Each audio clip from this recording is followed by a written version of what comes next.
বন্ধুরা, যদি অন্নপূর্ণা যোজনার টাকা তোমরা না পাও তাহলে কি করবে? কিছু কি করার আছে? হ্যাঁ, অবশ্যই করার আছে। আমাদের মুখ্যমন্ত্রী শুভেন্দু অধিকারী তার একটা রাস্তা বের করে দিয়েছে। যারা যারা অন্নপূর্ণা যোজনার টাকা পাবে না কোনো না কোনো কারণ অনুযায়ী, তাহলে তাদের জন্য একটা উপায় আছে। এই যে নিচে দেওয়া ইমেল আইডি এবং যে হেল্পলাইন নম্বর তোমরা দেখতে পাচ্ছ, আশা করি স্পষ্টভাবে দেখতে পাচ্ছ। একটা ইমেল আইডি রয়েছে এবং একটা হেল্পলাইন নম্বর রয়েছে। আমি মাঝখানে শুনেছিলাম যে ওই হেল্পলাইন নম্বরে নাকি কল করলে শুধুমাত্র ওই সাইড থেকে যে কল রিসিভ করবে সেদিক থেকে নাকি শুধুমাত্র একটা রেকর্ডিং শোনা যাচ্ছে, আর কিচ্ছু না। কিন্তু বন্ধুরা, আর একটা রাস্তা তো তোমাদের জন্য খোলা রয়েছে।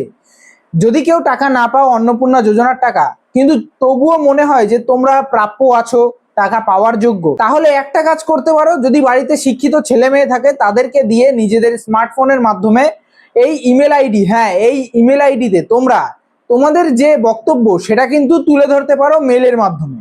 তাই বন্ধুরা, বিভ্রান্ত হওয়ার কিন্তু কোনো এখানে বিষয়ই আসছে না। যদি কেউ অন্নপূর্ণা যোজনার টাকা না পাও তাহলে অন্তত মেল করে দেখবে যে অপর সাইড থেকে কোনো না কোনো রিপ্লাই আসে কিনা। তাই বন্ধুরা, ভিডিওটা কিন্তু প্রতিটা মা বোনেদের কাছে শেয়ার করে দিও, যাতে তারাও এই ইমেল আইডির তথ্যটা জানতে পারে। আর এরকমই আপডেটগুলো পেতে আমার ফেসবুক পেজ ঢং এন্টারটেনমেন্ট ফলো করে রেখে যেও। আজকের মতো এখানেই টাটা, বাই বাই। নেক্সট ভিডিওতে দেখা যেন পাই। Tata guys.